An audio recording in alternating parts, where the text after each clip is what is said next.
दोस्तों, क्या कभी आपने सोचा है कि दुनिया में सबसे खूबसूरत और अच्छा खासा रहने लायक देश कौन सा है? जवाब है ऑस्ट्रिया। यहाँ की नेचुरल ब्यूटी और कल्चर हेरिटेज आपको सच में मोहित कर देगी। ये देश अपने माउंटेन्स, प्यारे शहरों और शानदार हिस्ट्री के लिए जाना जाता है।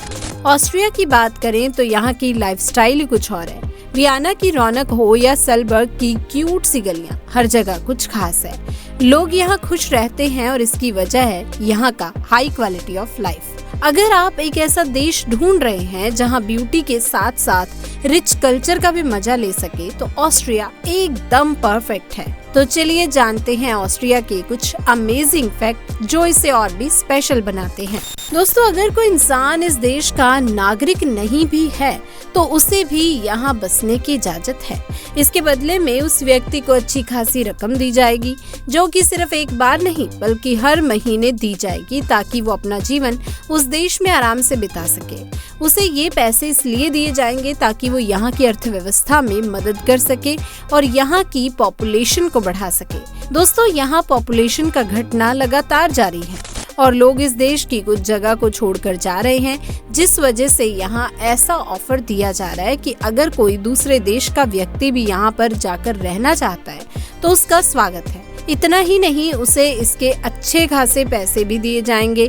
बस उसे काम अच्छे से करना है और उन इलाकों की पॉपुलेशन बढ़ाना है। इस देश में जितने भी पुरुष हैं उनके मुकाबले महिलाएं काफी ज्यादा हैं, और जो पुरुष हैं भी उनमें से बहुत से दूसरे देशों में जाकर बस रहे हैं। इसीलिए ये पॉपुलेशन नहीं बढ़ रही, इकोनॉमी नहीं बढ़ रही, जिसके लिए यहाँ लोगों को बसाने के लिए अलग अलग तरीके से बुलाया जा रहा है। ये देश अपनी प्राकृतिक सुंदरता, इतिहास, संस्कृति, अपने महलों और खान पान के लिए जाना जाता है।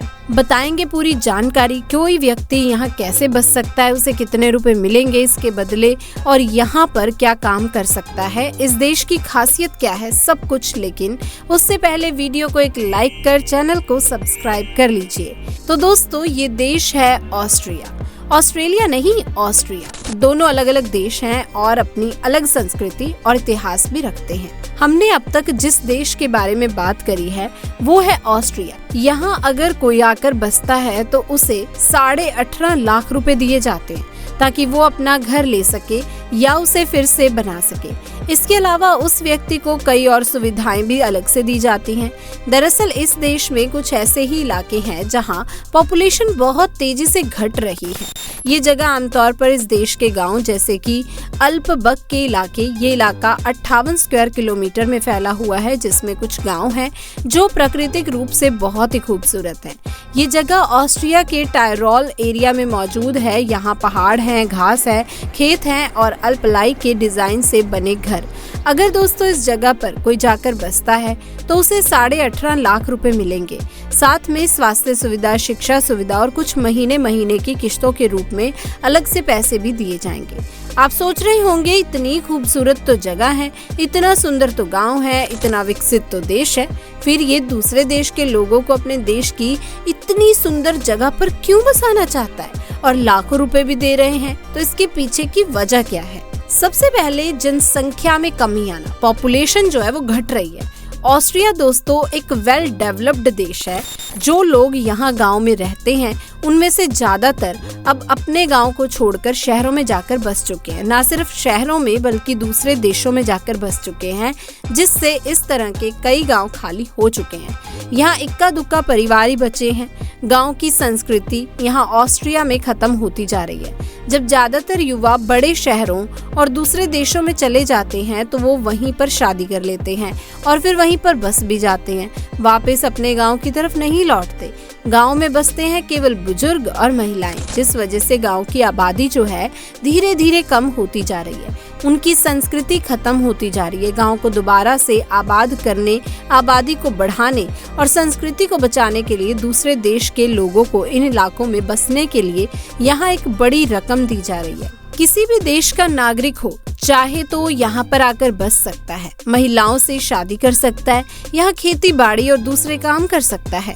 पुरुष हो या महिला इस गांव में जाकर आसानी से बस सकते हैं, जिन्हें लाखों रुपए के साथ साथ सभी तरह की सुविधाएं भी दी जाएंगी, लेकिन यहाँ रहने के लिए भी कुछ शर्तें रखी गई हैं। जैसे कि अगर कोई यहाँ हमेशा के लिए रहना चाहता है या फिर 3 या 5 साल के लिए यहाँ पर बसना चाहता है तो उसे रेड कार्ड या फिर यूरोप के ब्लू कार्ड के लिए आवेदन करना होगा। ये वीजा का ही एक टाइप है जो अपने काम में माहिर है, चाहे उन्हें कोई भी काम आता हो, खेती बाड़ी से लेकर गाड़ी ठीक करने का किसी भी तरह का कोई भी काम जिससे वो सबसे बेहतर हैं, वो इस वीजा के लिए यहाँ अप्लाई कर सकते हैं।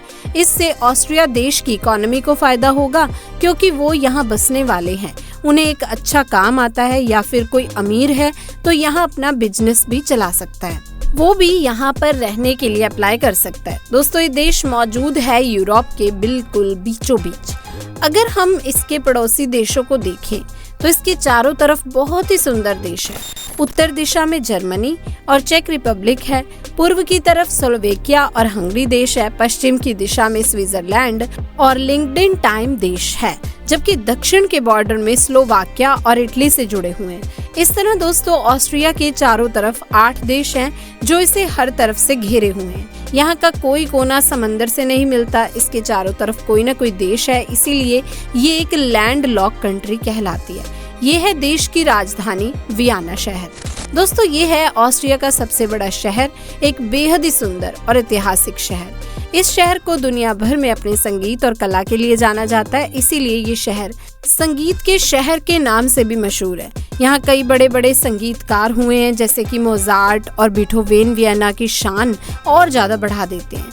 यहाँ मौजूद बड़े बड़े महल, सुंदर पार्क और मिठाइयाँ भी काफी फेमस है। अब दोस्तों, ये है सोचोनब्रुन प्लेस। ये काफी ज्यादा बड़ा और खूबसूरत महल है जिसमें एक जमाने में राजा महाराजा रहा करते थे।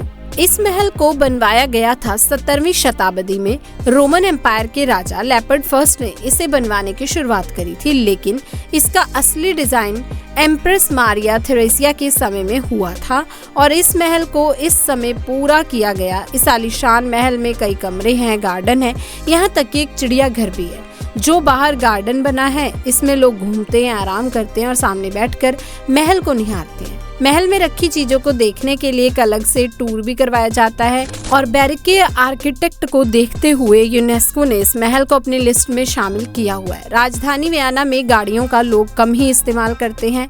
यहाँ के लोगों को साइकिल चलाना पसंद है या फिर पैदल घूमना। शहर की एक और खासियत है, ये बहुत सारे कंसर्ट्स और एग्जीबिशन भी करवाता है जहां लोग संगीत को और चित्रकारी के भी मजे उठा सकते हैं। अब दोस्तों, ये है सेंट स्टीफन कैथेड्रल जो कि राजधानी के बीचों बीच मौजूद है। ये चर्च 12वीं शताब्दी में बनवाया गया था, जिसे अलग अलग समय पर बढ़ाया गया और सुंदर बनाया गया। ये कैथेड्रल यूरोप की सबसे खूबसूरत चर्चेज में से एक है। इसका पूरा डिजाइन गॉथिक आर्किटेक्ट का है, जिसमें बड़ी बड़ी खिड़कियां हैं, दरवाजों का डिजाइन अलग है और एक बहुत ही ऊंची मीनार है। कैथेड्रल की छत पर अलग अलग रंगों से डिजाइन बनाया गया है, मूर्तियां बनी हैं। इसे देखने पर लगता है मानो किसी ने एक सुंदर पेंटिंग बनाकर शहर के बीचों बीच रखी हो। इसके अंदर कई ऐतिहासिक पेंटिंग्स हैं, स्टैचू हैं और एल्ट्रास है। इसके अलावा इसके अंदर ग्राउंड में एक कैटकॉम्ब बना है जो कि एक भूल भुलैया का रास्ता है। वहाँ एक कब्रिस्तान है जहाँ ऑस्ट्रिया के राजा महाराजा और अहम लोगों की कब्रें हैं। कैथेड्रल के मीनार से पूरा शहर देखा जा सकता है। इसके चारों तरफ यहाँ का ओल्ड टाउन है जहाँ पुरानी इमारतें हैं, रेस्टोरेंट हैं। यहाँ जगह जगह पर घोड़ा गाड़ी देखने को मिलती है जिसे खास तौर पर टूरिस्ट इस्तेमाल करते हैं। अगर दोस्तों हम पूरे देश ऑस्ट्रिया के एरिया की बात करें तो ये सुंदर देश केवल 83,879 स्क्वायर किलोमीटर के क्षेत्रफल में फैला हुआ है, जो एरिया के लिहाज से 113वां स्थान रखता है। यहाँ लगभग 90 लाख की पॉपुलेशन है, जिसमें ज्यादातर लोग केवल 3 शहरों में बसे हैं। राजधानी वियना में साल्ट बाग में 20 लाख लोग रहते हैं। यहाँ पुरुषों से ज्यादा महिलाओं की संख्या ज्यादा है। अगर पुरुष 49% हैं तो महिलाएं 51%। यहाँ के ज्यादातर लोग ईसाई धर्म को मानते हैं। लगभग 60% लोग यहाँ ईसाई धर्म में यकीन रखते हैं। 25% ऐसे लोग हैं जिनका किसी भी धर्म से कोई लेना देना नहीं। वहीं दोस्तों 8% इस्लाम को मानने वाले हैं और 2% हिंदू धर्म और बाकी के अन्य धर्म के मानने वाले लोग यहाँ पर बसे हुए हैं। ज्यादातर लोग जानते हैं और मानते हैं कि हिटलर जर्मनी का था, लेकिन असल में हिटलर जर्मनी में नहीं बल्कि यहीं ऑस्ट्रिया में पैदा हुआ था। 20 अप्रैल 1889 को ब्राउन एन का एक छोटा सा शहर है जो कि ऑस्ट्रिया और जर्मनी के दक्षिण बॉर्डर पर है। हिटलर जिस घर में पैदा हुआ था वो एक 3 मंजिल का घर था जो हल्के पीले रंग का था। इस घर में हिटलर ने कुछ ही साल बिताए थे क्योंकि जब वो 3 साल का था तो उसका परिवार दूसरे शहर में चला गया था और फिर कभी वो वापस लौटकर नहीं आया। लेकिन दोस्तों, हिटलर 1938 में वापस लौटा। बाद में इस घर को एक होटल बना दिया गया जिसे नाजियों ने खरीद लिया और फिर इसे एक सांस्कृतिक केंद्र में बदल दिया गया जिसमें एक लाइब्रेरी भी थी। लोग यहाँ किताबें पढ़ने आते थे। जब वर्ल्ड वॉर सेकंड खत्म हुई थी तो ये घर उसके असली मालिक को सौंप दिया गया था। इस घर से हिटलर और नाजियों की पहचान की भी सभी चीज जैसे कि नेम प्लेट, किताबें या कुछ और सबको हटा दिया गया था ताकि किसी को पता ना चल सके कि ये हिटलर का घर था। आज भी ये घर बुनराव शहर में खड़ा हुआ है। दुनिया में शायद ही ऐसा कोई देश है जहाँ कुत्ते पालने पर टैक्स देना पड़ता हो, लेकिन यहाँ ऑस्ट्रिया में अगर कोई कुत्ता पालते हैं तो उसे टैक्स भरना ही पड़ता है। ये एक शहर का लोकल टैक्स है जो कि दोस्तों शहर और म्युनिसिपैलिटी के हिसाब से अलग अलग होता है। इस टैक्स की फीस के रूप में 11,000 रुपए देने होते हैं उन लोगों को जो अपने घरों में कुत्ते पालते हैं। यहाँ जो भी डॉग्स पलते हैं पहले उसे अपने डॉग का रजिस्ट्रेशन करवाना पड़ता है। रजिस्ट्रेशन होने के बाद ही वो अपने घर में कुत्ता रख सकता है। यहाँ पर केवल वो मालिक टैक्स से बच जाते हैं जिनके कुत्ते 6 महीने से छोटे होते हैं। इस टैक्स वसूली के पीछे का कारण है कि डॉग्स के मालिकों को उनके पालतू जानवरों की जिम्मेदारी समझ आए, वो उन्हें पब्लिक प्लेस पर भी ध्यान से रखें। जो भी पैसा डॉग टैक्स के रूप में जमा होता है उससे जगह जगह पर इन कुत्तों के लिए पार्क बनाए जाते हैं, उनके खेलने के लिए खास जगह बनाई जाती है। अगर कोई इस टैक्स को नहीं भरता है तो उसे अच्छा खासा फाइन भी भरना पड़ता है। इसीलिए यहाँ डॉग्स पालने से पहले लोग खुद को अच्छे से तैयार करते हैं और सोच समझने के बाद ही किसी कुत्ते को पालने के बारे में सोचते हैं। दोस्तों, जहाँ पूरी दुनिया में सांता क्लॉज को देखकर बच्चे खुश हो जाते हैं तो वहीं ऑस्ट्रिया में कुछ अलग ही परंपरा है जिसे क्रैम्प्स कहा जाता है। क्रैम्प्स एक बड़ा दिखने वाला शैतानी राक्षस है जिसका रंग अक्सर काला होता है, जिसके बड़े बड़े पंजे और नाखून हैं। ये क्रैम्प्स दोस्तों क्रिसमस के दौरान सांता क्लॉज के साथ घर घर जाता है। जब सांता क्लॉज बच्चों को घर में जाकर टॉफी, चॉकलेट और गिफ्ट देते हैं तब क्रैम्प्स भी उनके साथ होता है जो बच्चों को डराता है। जो बच्चे शैतान होते हैं खास तौर पर उन्हें। ये त्योहार यहाँ 5 दिसंबर को मनाया जाता है। इसे आमतौर पर क्रैम्प्स नाश कहा जाता है। इस दिन लोग क्रैम्प्स के रूप में कपड़े पहनते हैं और डरावने होते हैं, मेकअप करते हैं जो बहुत ही भयानक होता है और सड़कों पर फिर परेड करते हैं। ये त्योहार इस देश में काफी फेमस हो चुका है, खास तौर पर पहाड़ी इलाकों में। समय के साथ दोस्तों ये त्योहार पूरे देश में मनाया जाने लगा और न सिर्फ ऑस्ट्रिया में बल्कि क्रैम्प्स नाइट को अब कई यूरोपीय देशों में मनाया जाता है। अब ये है देश का एक और खूबसूरत महल जिसे बेलवेर्डा पैलेस के नाम से भी जाना जाता है।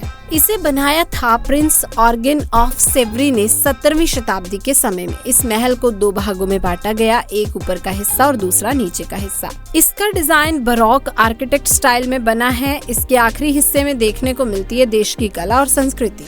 यहाँ गुस्तोव की फेमस पेंटिंग द किस भी देखने को मिल जाएगी। साल 2001 में इस महल को यूनेस्को ने अपनी वर्ल्ड हेरिटेज साइट में शामिल किया था।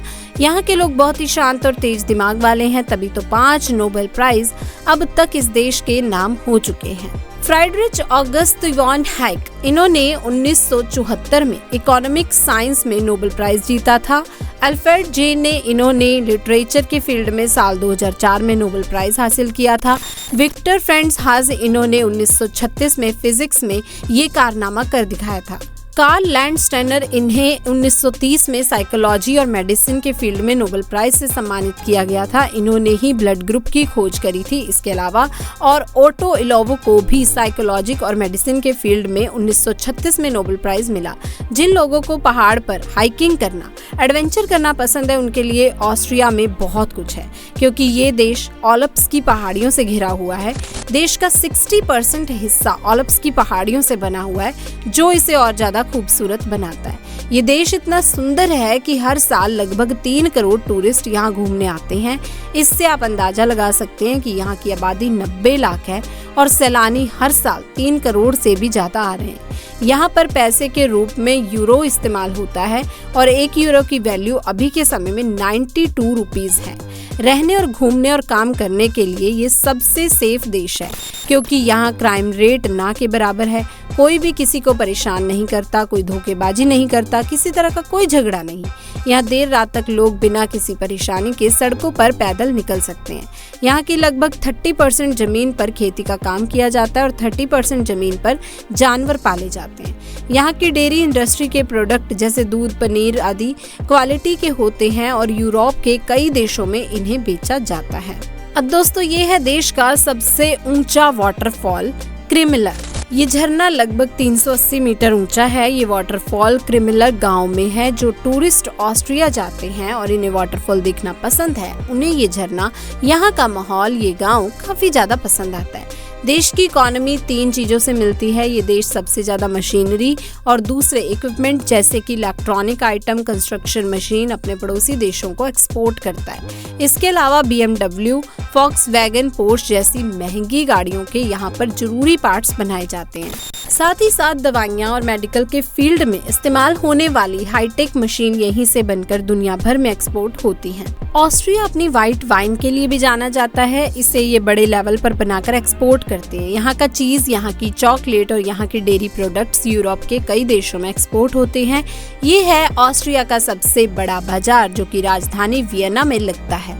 ये काफी बड़ा और पॉपुलर बाजार है। यहाँ ताजा फल, सब्जियां, मीट, चीज और दुनिया के अलग अलग देश का खाना मिलता है। यहाँ कई स्टॉल्स हैं, शॉप्स हैं और दुकानें हैं। ये है साल्सबर्ग में लगने वाली क्रिसकिंडल मार्केट। इस बाजार को सिर्फ क्रिसमस के सीजन के दिनों में ही लगाया जाता है। यहाँ हाथ से बने सामान ज्यादातर बेचे जाते हैं। इस समय यहाँ काफी बर्फबारी होती है, जिस वजह से ये मार्केट देखने में और भी ज्यादा सुंदर लगती है। दोस्तों, ऑस्ट्रिया के लोग जर्मन भाषा बोलते हैं और जर्मनी ही यहाँ की ऑफिशियल लैंग्वेज भी है। वियना की नाइट लाइफ पूरे यूरोप के युवाओं को बेहद ही पसंद आती है। यहाँ वीकेंड पर सड़कों पर भीड़ देखने को मिलती है। लोग शॉपिंग करते हैं, ड्रिंक पीते हैं, डांस करते हैं और अपने दोस्तों के साथ खूब मजे उठाते हैं। यहाँ की महिलाएं ऐसा ज्यादा करती हुई नजर आएंगी। यहाँ की महिलाएं जितनी मेहनती हैं, उतनी मौज मस्ती करने वाली भी हैं, जो काम के वक्त सिर्फ काम पर ध्यान देती हैं और मस्ती के टाइम सिर्फ मस्ती पर। अब आपको एक और देश इटली के बारे में भी बताते हैं। दोस्तों, ये बहुत ही वंडरफुल स्टेट है, केरल की यात्रा, जिसे गॉड्स ओन कंट्री भी कहा जाता है। दोस्तों, अगर बात करें हम केरल के स्टेट एनिमल के बारे में, तो यहाँ का स्टेट एनिमल हाथी है। इसके अलावा यहाँ का नेशनल फ्लावर कनिकुना है और राज्य के वृक्ष नारियल है। दोस्तों, केरल की ये बात आपको जानकर बहुत ही हैरानी होगी कि देश में पूरे 118 स्तनधारियों की प्रजातियां, 500 से ज्यादा अलग अलग पंछियों की प्रजातियां, 189 मछलियों की प्रजातियां और 173 रेंगने वाले जीवों की प्रजातियां देखने को मिल जाती हैं। दोस्तों, केरल के मुख्य त्योहारों में ओणम, क्रिसमस और महाशिवरात्रि है। इसके साथ ही दोस्तों, कोची केरल का सबसे मेन पोर्ट है, जिसे अरब सागर की रानी के नाम से जाना जाता है। दोस्तों, मैं आपको बता दूं कि केरल पूरे भारत का इकलौता ऐसा राज्य है जहां पर सबसे पहले और सबसे ज्यादा आयुर्वेदिक दवाइयों का उपयोग किया जाता है। यही कारण है कि केरल पूरे दुनिया भर में अपनी आयुर्वेदिक मेडिसिन की वजह से दूर दूर तक जाना जाता है, जिसमें से केरल राज्य में 10,000 से भी ज्यादा आयुर्वेदिक पौधों की नस्लें पाई जाती हैं।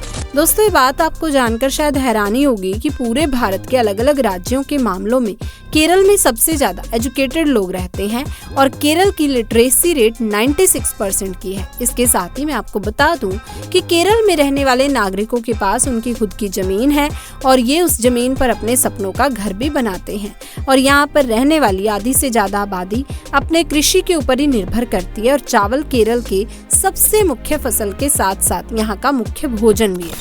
दोस्तों, बात करें यहाँ के मुख्य पड़ोसी राज्य के बारे में, तो तमिलनाडु और कर्नाटक है और इस राज्य में आधिकारिक रूप से मलयालम बोली और समझी जाती है। दोस्तों, अगर बात करें केरल के पूरे एरिया के बारे में, तो ये राज्य पूरे 38,863 स्क्वायर किलोमीटर के एरिया में फैला हुआ है। इसके साथ ही केरल की पूरी पॉपुलेशन 3 करोड़ 58 लाख है।